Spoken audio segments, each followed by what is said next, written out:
That is correct, Scott. Now, the state says these rules are aimed at habitually bad drivers, but just about everybody gets tickets.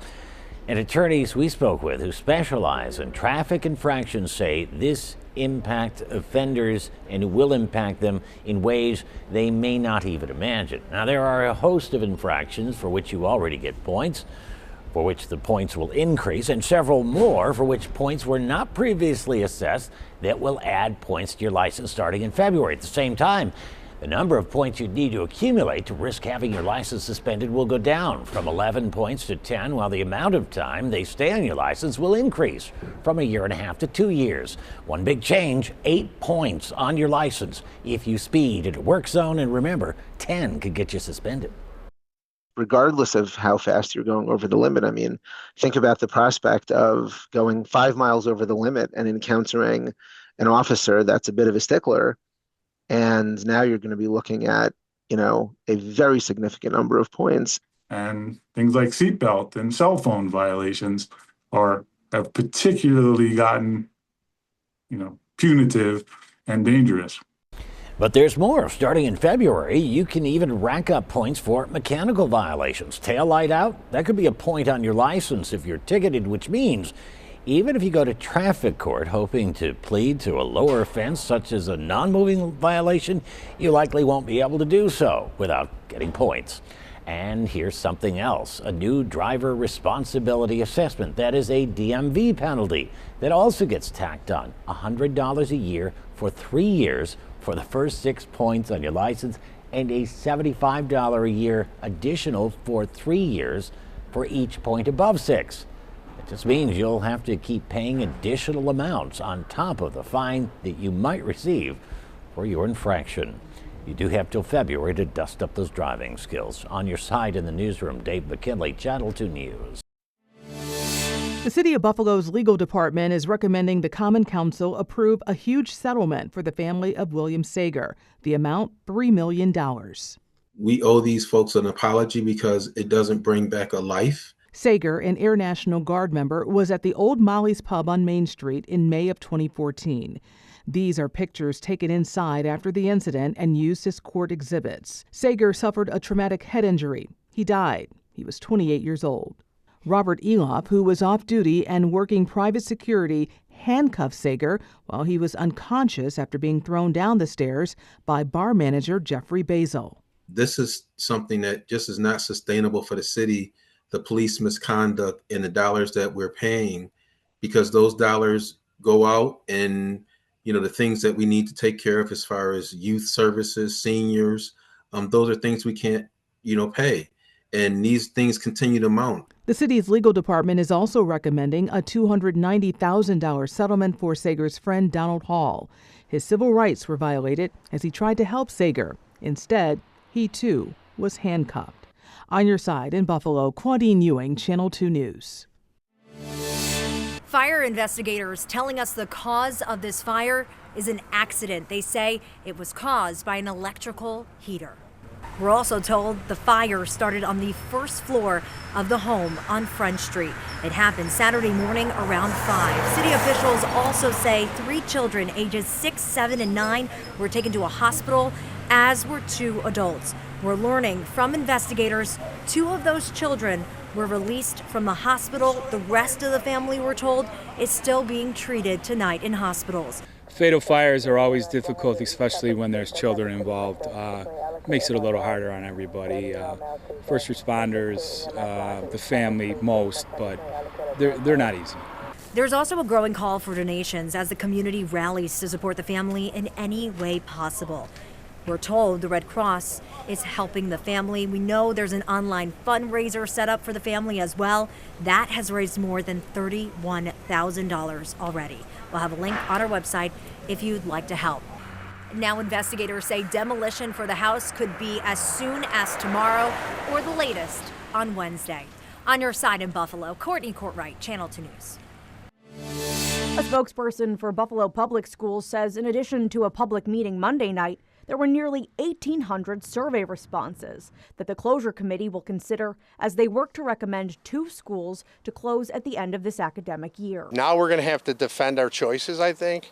We're going to have to talk about why you chose that school and why not, and we're going to have to go through the pros and cons of each school. He says the district will conduct 1 public meeting for each of the schools impacted, adding this will be a difficult decision as hundreds of families will be impacted. One mother from School 90 did break my heart last night because she's like, I finally found a school that can work with my special needs kid, and are they going to close it?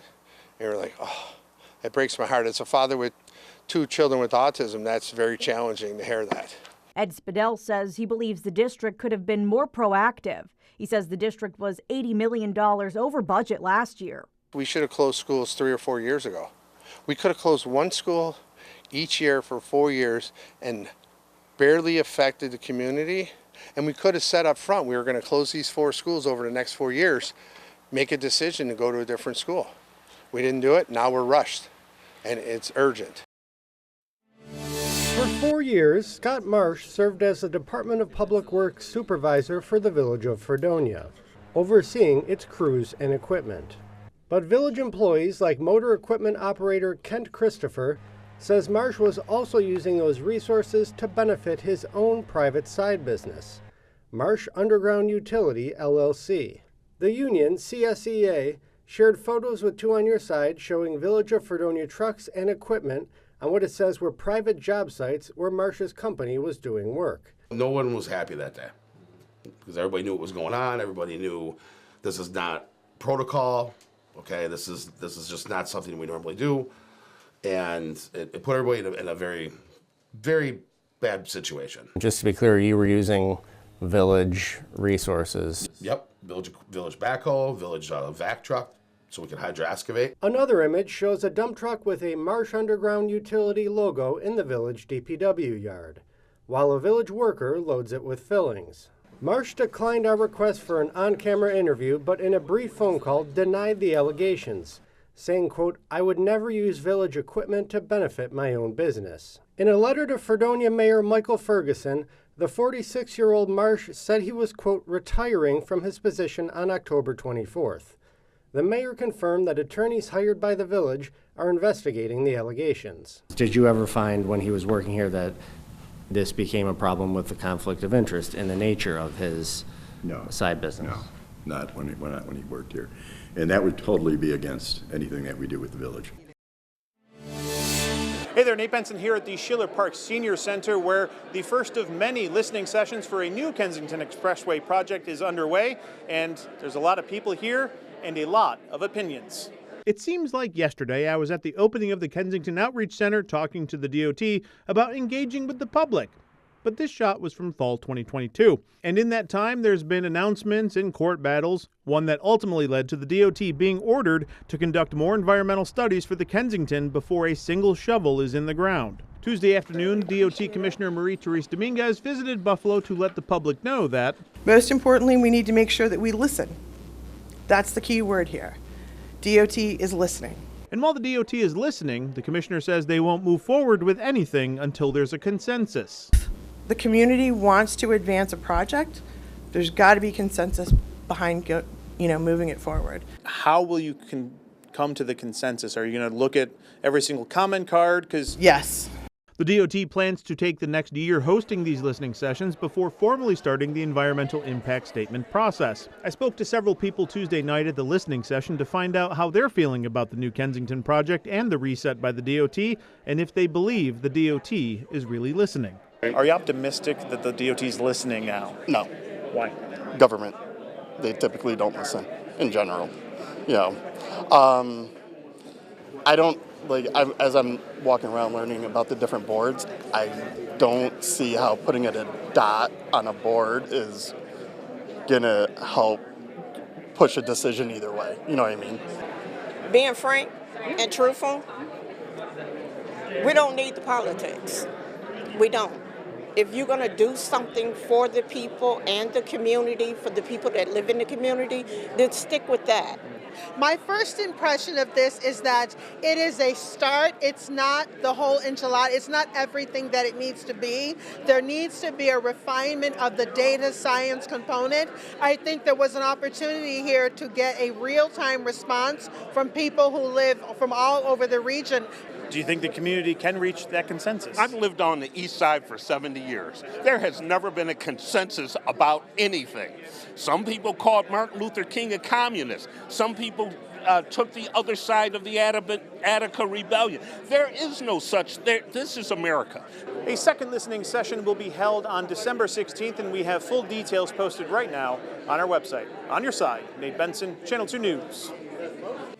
On December 1st, Senator Bernie Murillo introduced the Exclusive Citizenship Act of 2025. The bill says Americans must have sole and allegiance to the U.S. and no other country. This bill would take effect in 180 days after passing, and it will require millions of people, from naturalized citizens to children born with two nationalities, to make a choice. You have to see the whole fabric of what's going on in immigration law today, which is the most negative I've seen in 50 years, and I've been practicing for 50 years. So it is not welcoming to foreign people, good, bad, or indifferent.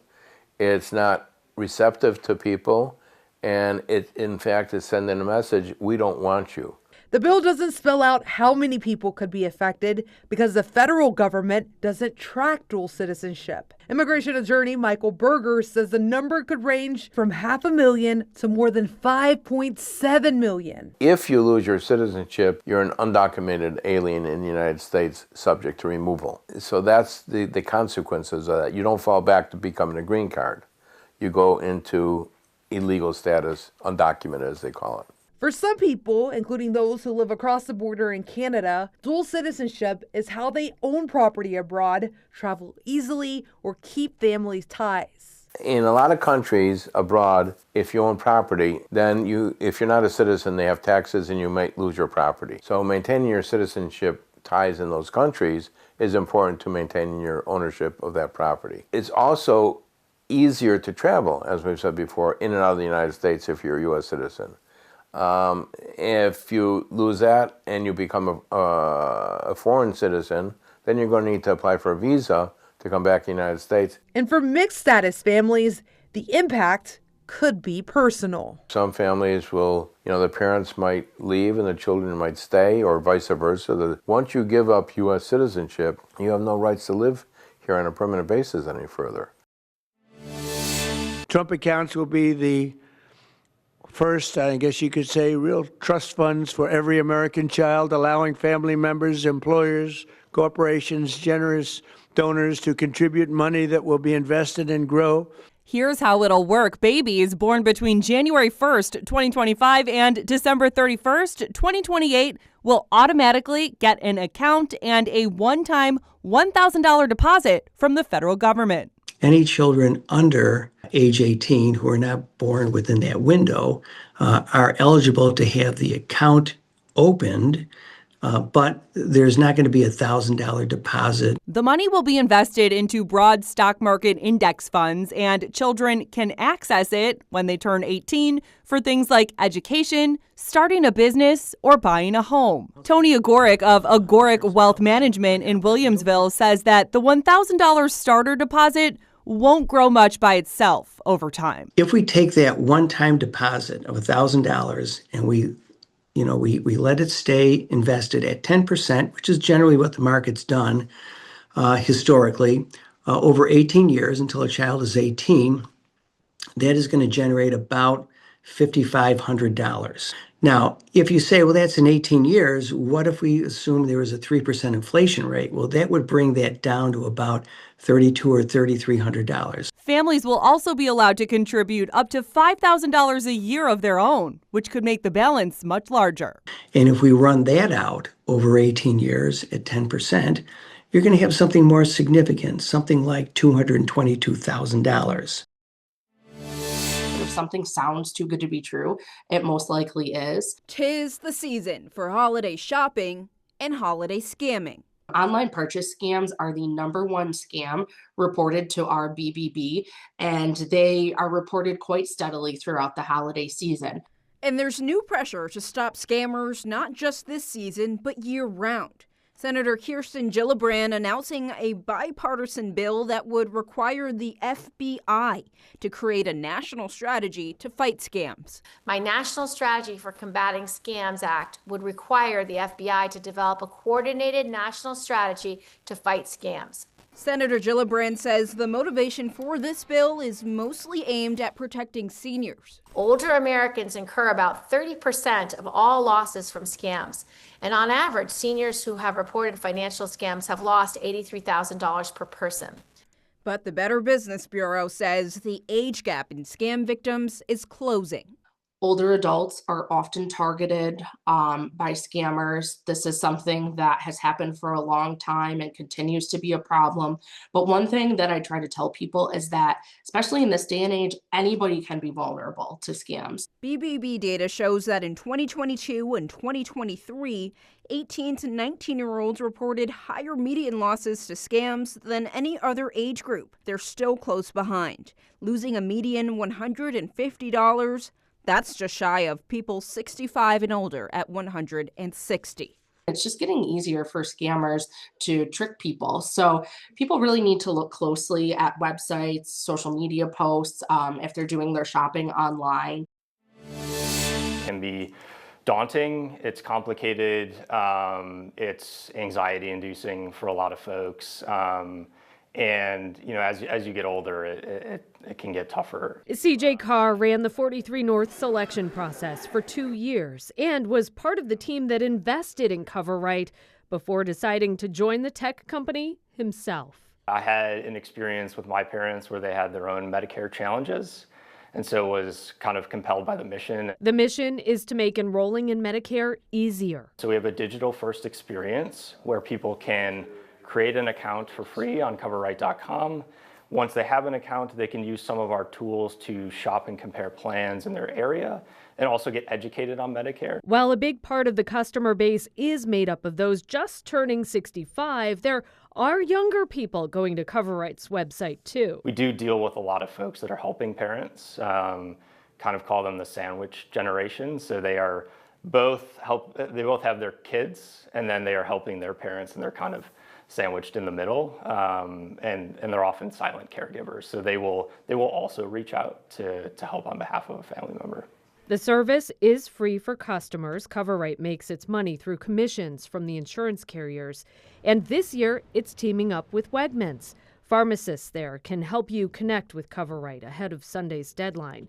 And after working for 43 North and now a 43 North winner, Carr encourages people with ideas for startups to get out there and make it happen. Enjoyed my time as an investor, but I always find it's more fun to build. Here we just put up everything that we can. On a busy afternoon inside Milligan's food pantry, Buffalo State student Alana Jackowitz sorts through donations and shows us around. Students love these. Me too, because sometimes when I'm hungry, I'll dip into there. For her, this place is more than part of her internship. It's been a lifeline. Thank you. I knew that food during school was going to be difficult as soon as I got here. I had a meal plan that helped me out a lot, but as I became a student athlete, eating in the night and in the morning in between classes was a struggle. I ate a lot of Lunchables during my freshman year, but I wasn't getting the nutrition that I needed. Alana says it started affecting her schoolwork until she found this pantry. It's been about 3 years that I've been connected with this program, and it's helped me a lot. She's not alone. SUNY Buffalo State leaders say 1 in 5 college students nationwide experience food insecurity. It's quiet. It's something that a lot of us deal with, but because so many of us do, it's seen as normal. For Alana, her journey led her to something many students don't even realize they qualify for: Supplemental Nutrition Assistance Program benefits, also known as SNAP. I never knew that I was eligible for SNAP until I connected through Milligan's Food Pantry. She applied and she was approved. Now, about $300 a month helps her cook in her campus apartment and focus on her classes and rugby. I'm able to cook, I'm able to be adventurous, I'm able to provide meals for my friends. That shift from microwave meals to fresh food is exactly what campus leaders hope for. We get about 150 to 160 students a week. Since the semester started, we have served over 600 students. A lot of misconceptions are around whether or not they can access the pantry.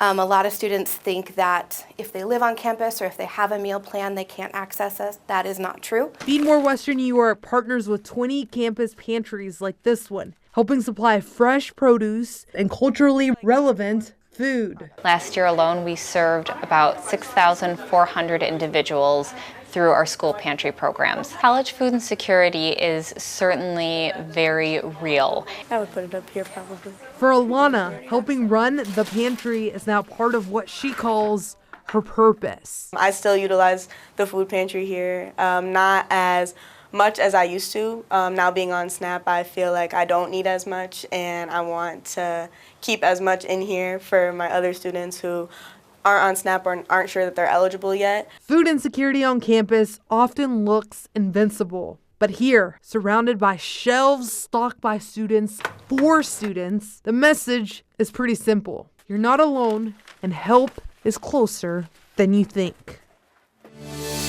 There are 4 people Buffalo's mayor-elect wants to serve by his side as deputy mayors: Maria White, Benjamin Swanekamp, Eugenio Gino Russi, and Thomas Baines. Russi is community-minded. He worked with Hispanics United of Buffalo and spent over 20 years with Parole.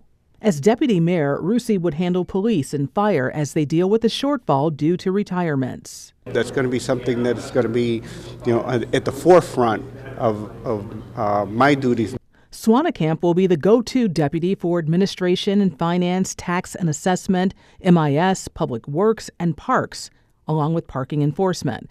He's been the Erie County Executive's chief of staff. His eye will be on the money. Getting the budget under control is priority number 1. There are many years of lost revenue that the city experienced, and we have to make up for that in multiple ways. Baines will work with strategic planning, permit, and inspections. He's a lawyer and has worked with housing. His goal is customer service focused. Do the current processes and procedures allow for the most efficient use of the current building inspectors that we have?